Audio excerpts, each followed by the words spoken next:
नमस्कार प्यारे विद्यार्थियों। मैं कन्हैयालाल बैरवा, सहायक आचार्य, राजकीय महाविद्यालय सौदत सिटी, नए शैक्षणिक सत्र 2021-22 में आप सभी का हार्दिक स्वागत और अभिनंदन। ऑनलाइन क्लासेस के प्रथम दिवस में आज बीए द्वितीय वर्ष के प्रश्न पत्र प्रथम में आज का टॉपिक है अजातशत्रु। अजातशत्रु जयशंकर प्रसाद का नाटक है। प्रश्न पत्र में 5 इकाइयाँ हैं, तो उसमें से अजातशत्रु प्रथम इकाई है, उसका हम आज अध्ययन करेंगे।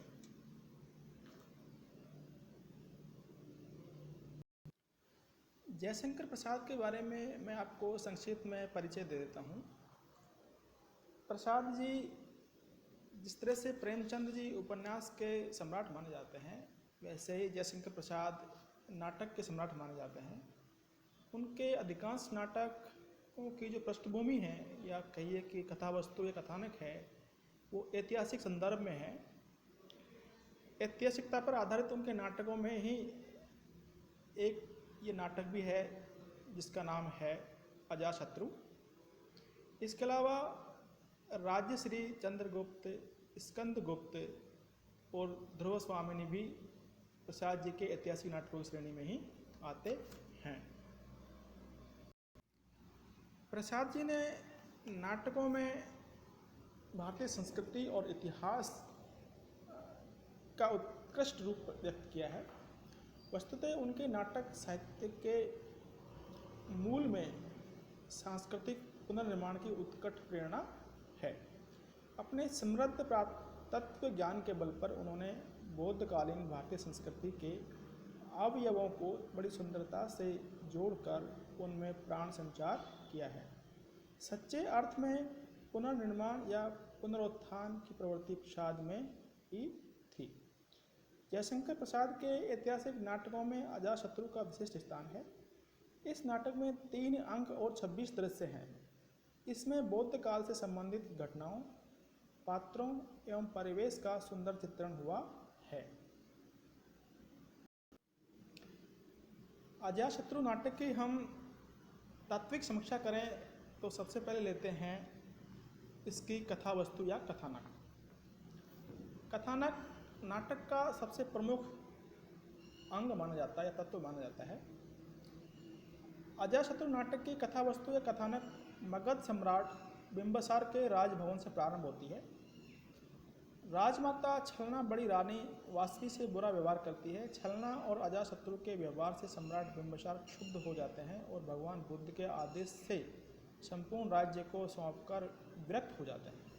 विरक्त मतलब सन्यासी की तरह हो जाते हैं, राजपाट छोड़ करके वो चले जाते हैं। उधर कौशाम्बी के राजपरिवार में पद्मावती के विरुद्ध षड्यंत्र चलता है, जिसका संचालन सहपत्नी मांगधी करती है। दूसरी ओर कौशल में वीर सेनापति बंधुल को षड्यंत्र का शिकार होना पड़ता है। अजातशत्रु युद्ध करता है जिसमें वह बंदी हो जाता है। वहीं पर उसका राजकुमारी बाजीरा से परिचय होता है। गौतम बुद्ध तथा मल्लिका के प्रभाव से रानी शक्तिमती एवं प्रसेनजित में परिवर्तन आता है। अजातशत्रु का बाजीरा से विवाह होता है और बिंबिसार अपने पुत्र को क्षमा कर देता है। अंत में गौतम बुद्ध सभी को अभय दान प्रदान करते हैं और नाटक सुखांत समाप्त हो जाता है। तात्विक समीक्षा में दूसरा है पात्र एवं चरित्र चित्रण। प्रस्तुत नाटक में बौद्ध युग के अनुरूप 4 प्रकार के पात्र हैं। जो अजातशत्रु नाटक है उसमें बौद्ध युग के अनुसार 4 प्रकार के पात्र हैं। पहला है देव चरित्र वाले। इसमें प्रमुख है गौतम बुद्ध एवं सारिपुत्र भिक्षु। दूसरा है मानव चरित्र वाले, यानी कि मानवीय रूप रखने वाले। इनमें है सम्राट बिंबिसार, वासवी, मल्लिका, पद्मावती आदि। तीसरा है दानव चरित्र वाले। इनमें है विरुद्धक एवं देवदत्त। चौथा है मिश्रित चरित्र वाले। इनमें है छलना, प्रसेनजित, मांगधी, शक्तिमती एवं अजातशत्रु। इस नाटक में दोनों तरह के स्त्री पात्र हैं। कुछ पात्र प्रतिहिंसा को उचित मानते हैं तो कुछ गौतम के आदेशानुसार मानवता का आचरण करते हैं। ये नाटक जब लिखा गया, जिस ऐतिहासिक समय को लेकर लिखा गया, उस समय बौद्ध धर्म का बोलबाला था और बौद्ध धर्म अपने चरम पर था। तो बौद्ध धर्म को मानने वाले एक तरह से अहिंसा के पालन करने वाले होते हैं। तीसरा है कथोपकथन या संवाद। कथोपकथन या संवाद नाटक का प्राण तत्व होते हैं। कथोपकथन नाटक का प्राण तत्व होता है। प्रस्तुत नाटक के संवाद नाटकोपयोगी, पात्रों के चरित्रों के उद्घाटक, व्यवहारिक, संक्षिप्त एवं गतिशील हैं। चौथा है देश काल एवं वातावरण, यानी कि नाटक में जो देश काल की जिसकी बात की गई है, क्या वो समय के अनुसार है या नहीं है। इस दृष्टि से देखा जाए तो अजातशत्रु नाटक बिल्कुल सफल नाटक है। अजातशत्रु नाटक की प्रमुख कथा वस्तु ऐतिहासिक है तथा इसमें कल्पना का सुंदर समन्वय हुआ है। प्रसाद जी कहते हैं कि मेरे नाटकों का उद्देश्य भारतीय इतिहास के उन अतीत पृष्ठों को साकार करना है जिनके विषय में हम अब तक अंधकार में पड़े थे। इसमें मगध, कौशल, काशी एवं कौशाम्बी के राजनीतिक, धार्मिक एवं सामाजिक परिवेश का यथार्थ चित्रण हुआ है। उस समय राजकुलों का जो वातावरण था, बौद्ध युग का जो सामाजिक धार्मिक प्रभाव था, उसका सुंदर उपस्थापन इस नाटक में किया गया है। अब आता है भाषा शैली।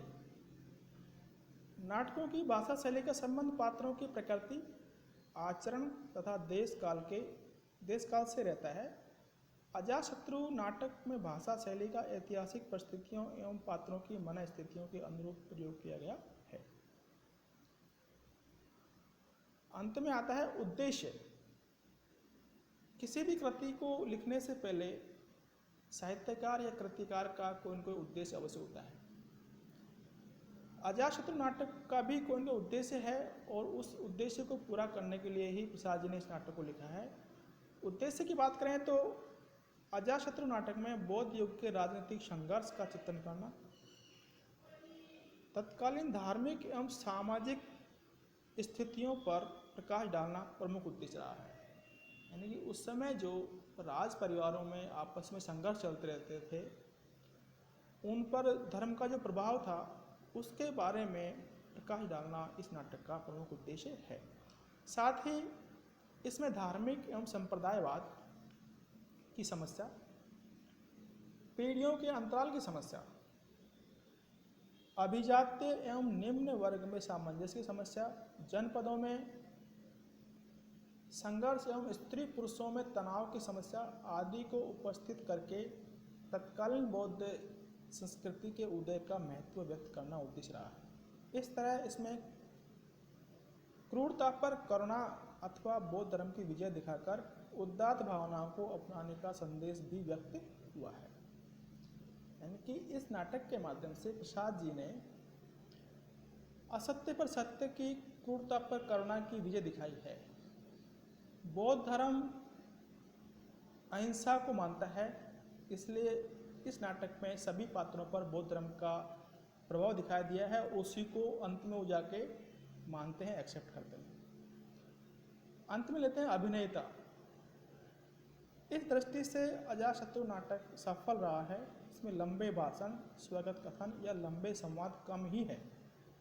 दृश्य योजना सुंदर है। रंगमंच पर न दिखाए जाने वाले प्रसंगों या घटनाओं की सूचना पात्रों के संवादों से दी गई है।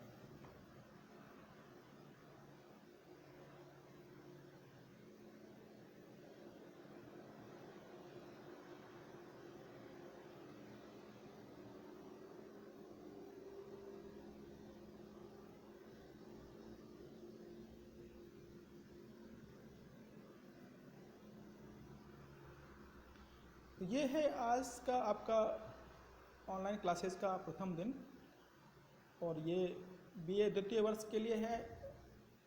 अजातशत्रु एक पूरी इकाई है। इसमें से लघुतरात्मक भी क्वेश्चन आते हैं और निबंधात्मक भी क्वेश्चन आते हैं। अगले क्लास में भी हम इसी का अध्ययन करेंगे। धन्यवाद।